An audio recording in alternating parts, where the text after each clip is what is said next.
please stand for the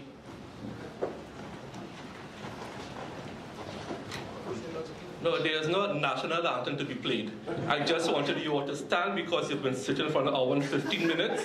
You can stretch, you can shake a hand. Yeah, see? Yeah. I knew you all needed that after an hour and 15 minutes of sitting there.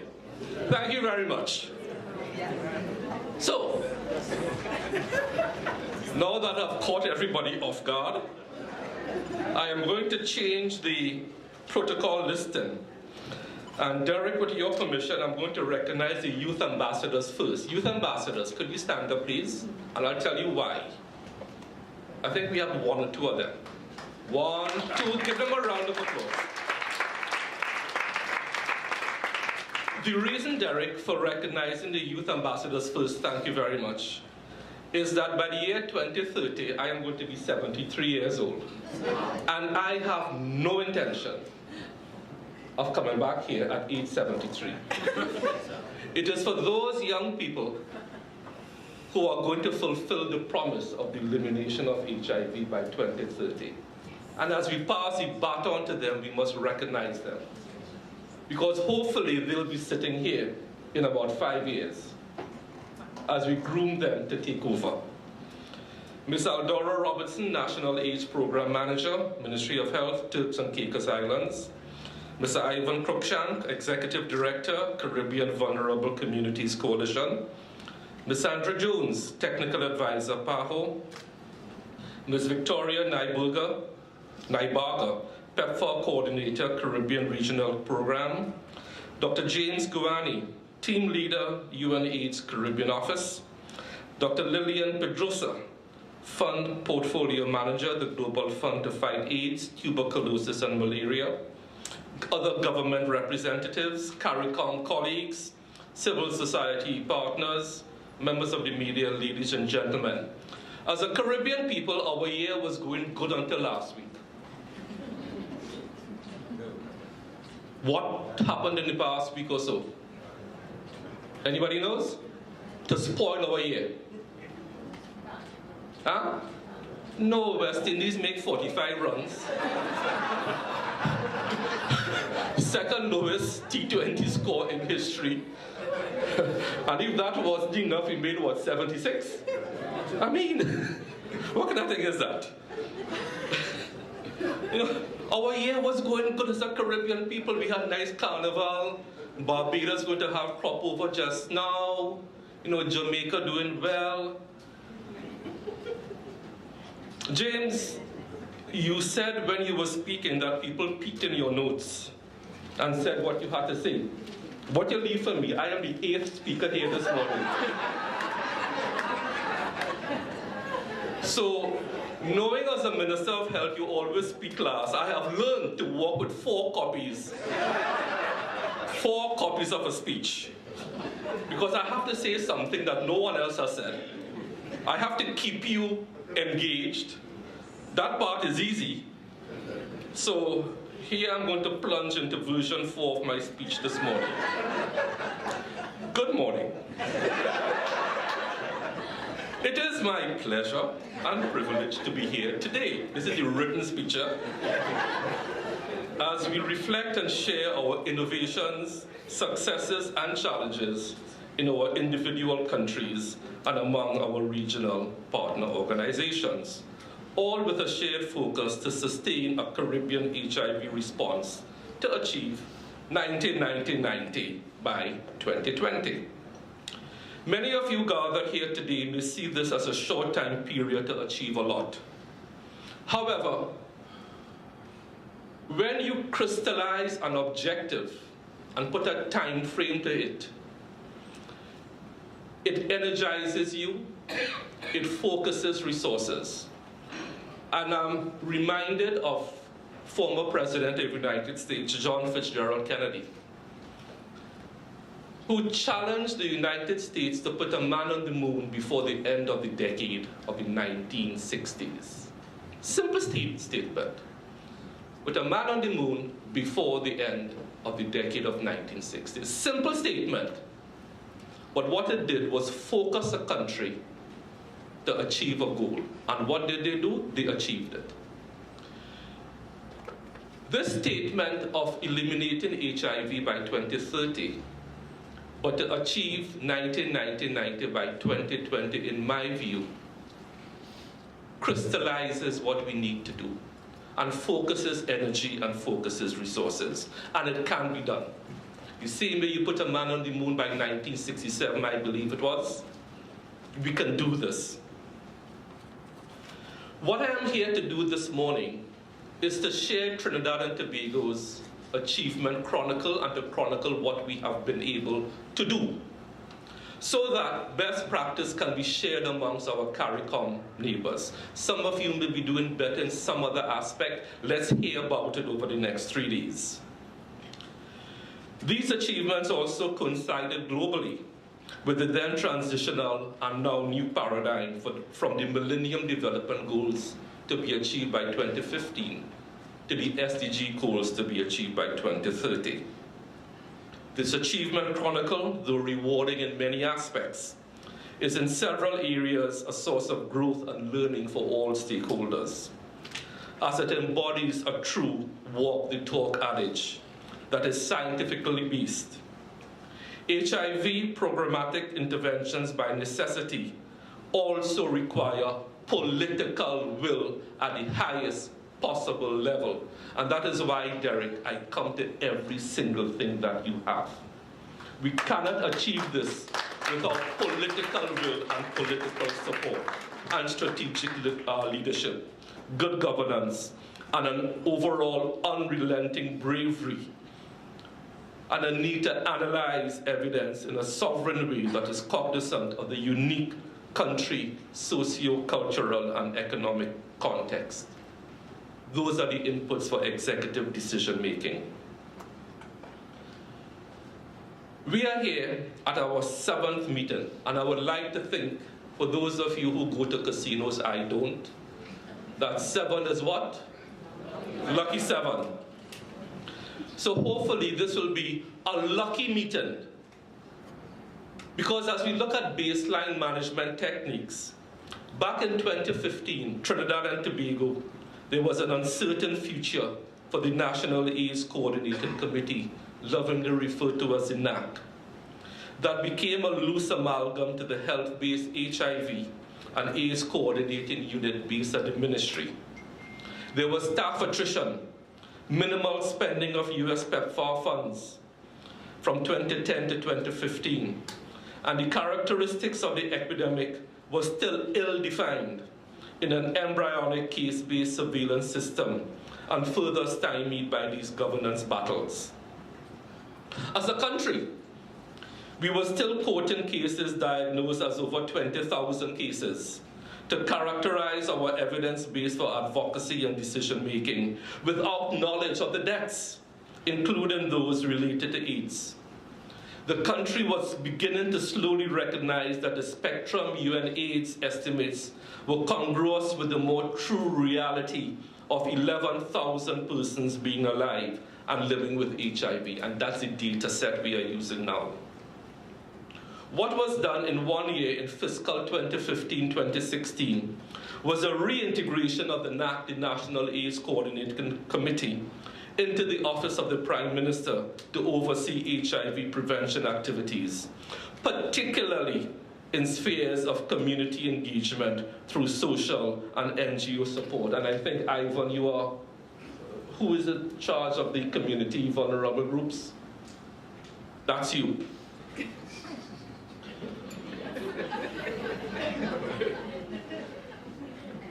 And addressing childhood sexual, age, and gender-appropriate education as well,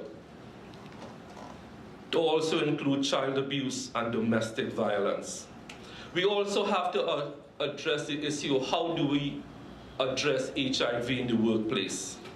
And my colleague, the Minister of Labour, Small Enterprise Development, Mrs. Jennifer Batiste Primus, to her credit, has launched an HIV workplace policy and advocacy unit, and I must thank her for that.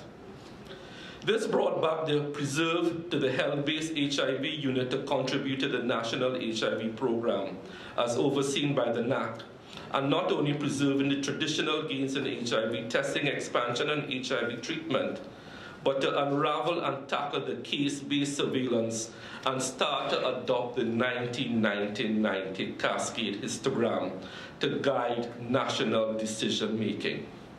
And this is where I would have come in, insisting on data.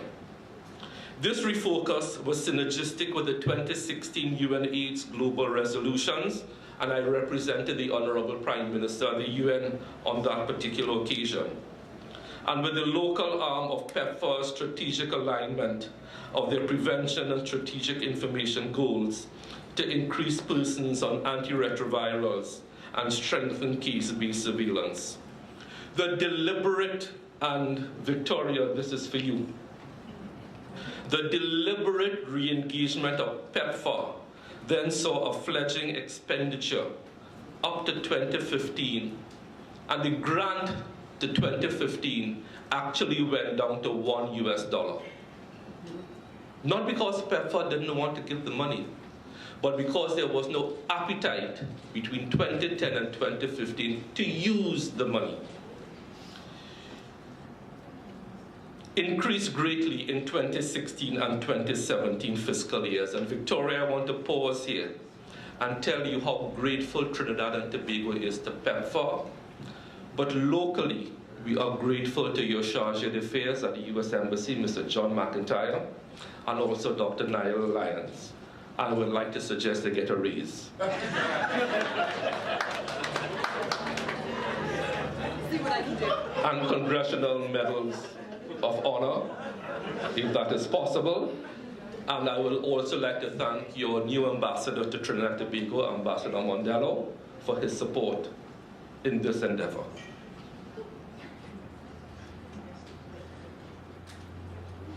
Am I keeping your attention? Am I succeeded? Well, give me a round of applause now.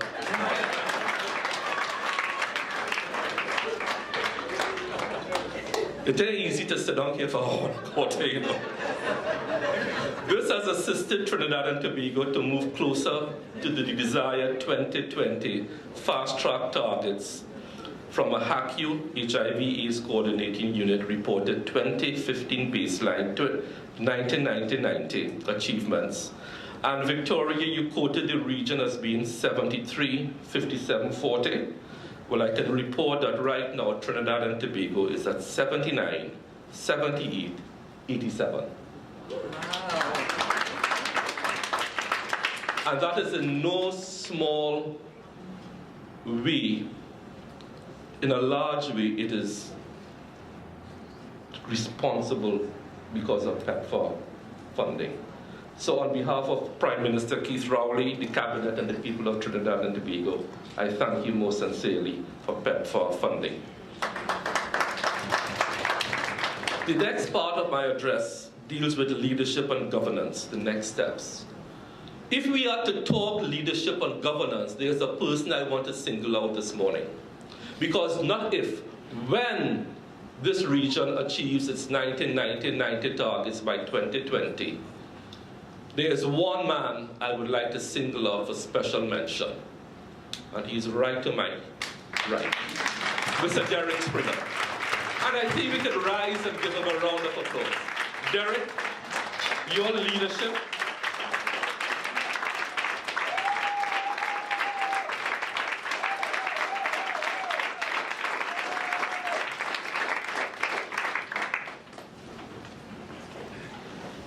I learned in cricket commentary, when a batsman hits a fantastic shot, the best thing a commentator could do is what?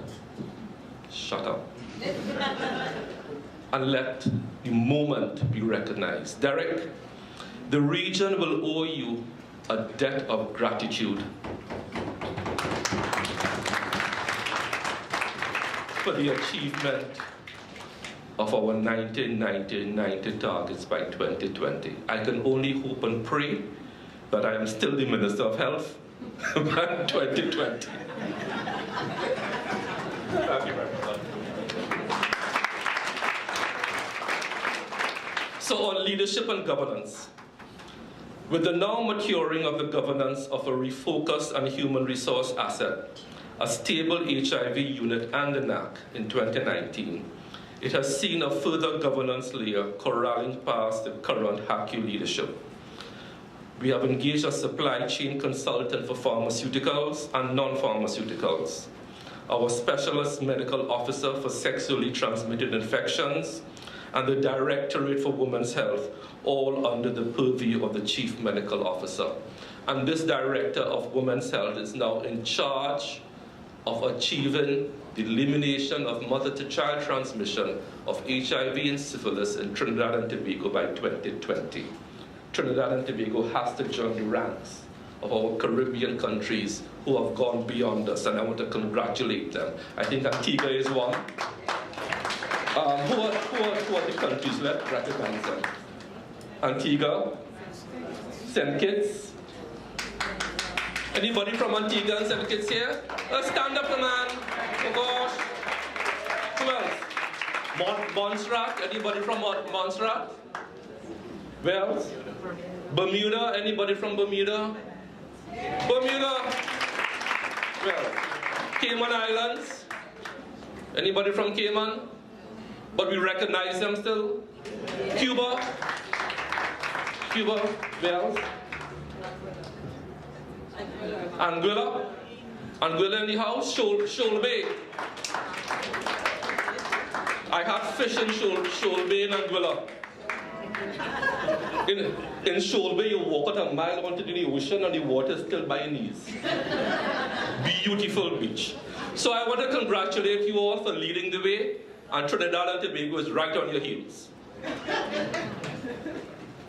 This arrangement will ensure that governance at this level is focused solely to fast-track 90-90-90 over the next 2 years, but in a sustainable and integrated framework with maternal health, supply chain, and STI services. Report updates on all policies and program activities are now intensified from quarterly to monthly meetings. And Dr. Kevin Antoine is here. You have to report to me on Friday, yeah? Executive meeting is on Friday. Yeah? Friday at 1 o'clock, I believe. And are now in the top tier of agenda items at the Ministry of Health executive meetings to keep focus, transparency, and accountability of disrespect of healthcare. With an unrelenting focus on the 1990 data, the UNAIDS spectrum data has been limited historically with incomplete program inputs, particularly for key population data, and that is something we have to correct. And I'm so glad that over these 3 days, spectrum will be a key focal point. Trinidad and Tobago notes the now alternate methods of estimate calculation based on case-based surveillance, and for the 2018 period, there has finally been a twinning of data sources at the HIV unit for the Ministry of Health, to be now in possession of vital registration mortality data to match the HIV case-based surveillance records from 1983 to present. Never has been done before. Trinidad and Tobago has been data poor for years. We are now making it data rich. However, this feat, though laudable, is still far from the total unravel of this data, for which partnership support from PEPFAR and their affiliate agencies is earmarked. So Victoria, that's where your funds are going. So please keep us there. This is an aggressive pursuit for Trinidad and Tobago, and should other countries face a similar Herculean challenge, then a clarion call for technical support to unravel national case-based surveillance systems to get a proper starting point is urgently needed. Trinidad and Tobago is the lead partner in the PANCAP's Caribbean HIV Testing Day, and from 2015 to present continues to fully support PANCAP's Caribbean and World AIDS Day with national public testing campaigns. And I want to accept the challenge that one of the speakers put on, because in Trinidad and Tobago, I don't know about the rest of the Caribbean, it is nigh impossible to get men to take responsibility to get testing. Is that a similar experience all over? Yes.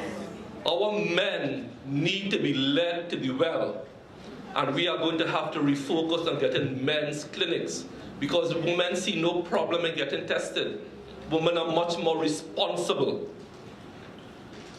However, as per UNAIDS serial global progress reports, including those in 2018, we have to reach these key populations in their community settings and also present a homogeneous way with other citizens, residents, and migrants at our dominant public health system. On the issue of migrants, we have taken a decision in Trinidad and Tobago, where we have Venezuelan migrants, to treat them as nationals. Because migrants don't live in isolation in the countries that they migrate to. They mix with the rest of the population. They integrate themselves into the environment. So we have taken a policy decision at the Ministry of Health to treat all migrants, regardless of their country of origin, as citizens of Trinidad and Tobago when it comes to public health. Thank you very much. And this is so for sexually transmitted infections, for substance abuse rehabilitation, and associated mental dysfunction side effects of these psychoactive substances. We have a problem all over the world, all over the Caribbean, with drug dependency and mental health issues mixed up with HIV. To that end, one of the policy decisions this government has taken quite recently is for the establishment of a National Director for Mental Health and Substance Abuse, which will help us understand what is going on with mental health, substance abuse, HIV. For Trinidad and Tobago's reality, the Community Rapid HIV Testing Program has been seen to be a low-yield program to get the 1,134 persons that represents our gap. That is where we have to focus to get our first 90. We have to find 1,134 persons. At the same time, apart from surveys, the high-risk populations are hard to reach, and we know that in their individual communities or social gatherings. So we have to find ways to penetrate those vulnerable groups and key populations.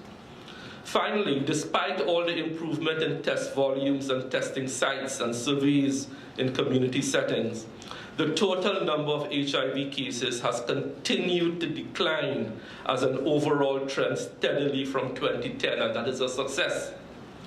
And where in 2014 there were 1,053 cases, that was down to now 555 cases in 2016, almost half. And that is a trend throughout the Caribbean, and we have to congratulate ourselves on that. Yes, clap yourselves. That is an achievement. However, before it can be declared that this result is a herald of a significant interruption of transmission of HIV, our 11% gap of the 1,134 persons is not for want of testing, but for testing of key populations, in addition to more accessible places that are universally acceptable and accessible to all persons. Therefore, and this goes to Dr. Antoine, who is standing right next to Nyla, who is going to get a pay increase. So I'm advocating for a pay increase for her. Dr. Antoine, no pay increase for you. You will get your bonus when you achieve 90-90-90 by 2020. Therefore, there is for 2019 an aggressive policy review of the opt-out institutional testing, as already being earmarked in some countries as a basic item in the basket of services in institutions such as our nation's hospitals, mental health and substance abuse rehab facilities, and even our STI and TB clinics. I want to just depart a little bit here from now. You see the pin I'm wearing here? I went to the UN last year on the program to eliminate TB by 2030. And our record in TB needs to be relooked at because, as you know, one of the comorbidities with TB is HIV and AIDS. And I want to make a call. I don't know if the international pharmaceutical industry will hear me this morning. But one of the main success factors if we are going to eliminate TB by 2030 is to get a drug regimen that people could adhere to. The current complex cocktail of 5 and 6 drugs simply isn't working. It is difficult for a TB patient to be compliant, taking 5 and 6 drugs 3 and 4 times a day for 6 months. And at that meeting at the UN, I think the CEO of Johnson & Johnson was there, and he was saying that we need a magic bullet of 1 drug to be taken once a day if we are to eliminate TB. So I know, is it Sandra, you in charge of TB? You have a major project on your hands. For those who have similar challenges today to reach key populations, despite best programmatic efforts in community settings, but note a more friendly, universally accessible health facility environments, I call here today for an open sharing and hopefully a Caribbean-wide innovative mechanism to achieve this.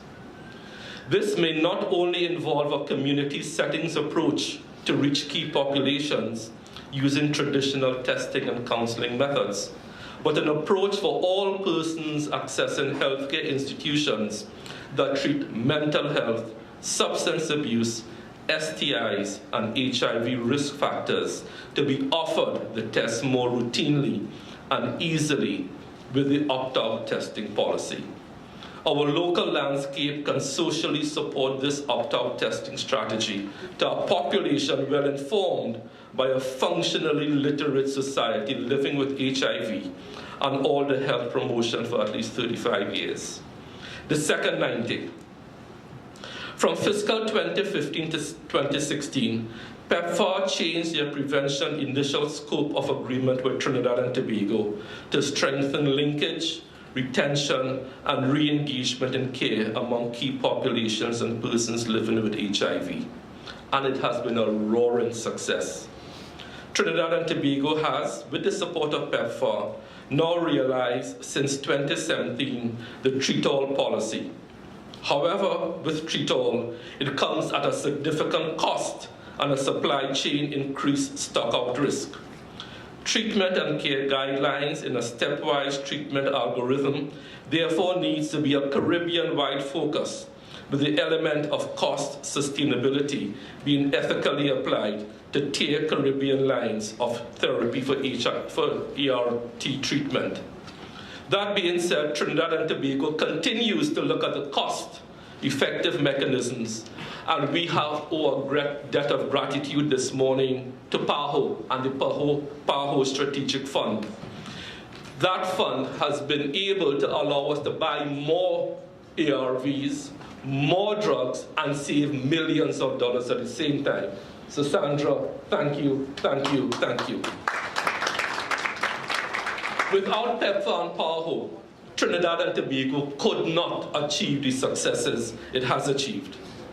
However, the issues of rapid initiation of ART under Treat All must ensure that baseline laboratory tests indicate or guide the safe administration of startup treatment that usually takes several weeks to be accelerated. Further, rates of default also hamper persons remaining adherent on ART. Like the chronic care model for NCDs, which we have launched, and with the collaboration of PEPFAR at our flagship site, the Medical Research Foundation, and I would like to give a shout out to Dr. John Edwards. Is he here? Jeffrey Edwards, is he here? He isn't here. I want to recognize him and also recognize his predecessor at that facility, Dr. Bartholomew. They have done human service to the cause of HIV in Trinidad and Tobago. Further, rates of default also hamper persons remaining adherent on ART. And as I said that, Specific programs and protocols that PEPFAR has also assisted with to address lost to follow-up cases can ensure this second 90 stands a greater chance of achievement, particularly in Trinidad and Tobago.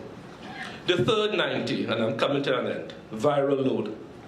From 2015 to present, there has been persistent application to ensure that as of 2019, we are at a final contract negotiation phase to have a lease equipment arrangement for viral load testing at 2 laboratory sites. Our third 90 stands at 87%. So we're 3 meters away from the end of the race. Who was talking about the end of the race? Ivan? We're 3 meters away. We are 87, but we had to reach 90. And we're not going to fail on this. So our third 90 stands at 87%. And the government simply has taken ownership of this needed service. The presence of this machine, or for countries considering a sustainable outcome with their Caribbean neighbors, is not enough, as viral suppression is a marker of treatment adherence. In conclusion, Trinidad and Tobago's roadmap, which is version 4 of my speech this morning, offers the words and phrases of steadfast, evidence-driven, organizational and political will, and willingness to change and innovate. A reiterated call to get technical support for country case-based surveillance systems, opt-out testing as an accelerated strategy at select health facilities that addresses STIs, TB, mental health, substance abuse, and hospital award admissions, and mental health focus on treatment adherence are key. The HIV epidemic has been better understood and managed more aggressively in the last 3 years, with a trajectory to further improve. The AIDS epidemic can be ended on or before 2030. And again, the youth ambassadors, you are going to be sitting here very soon talking about these successes.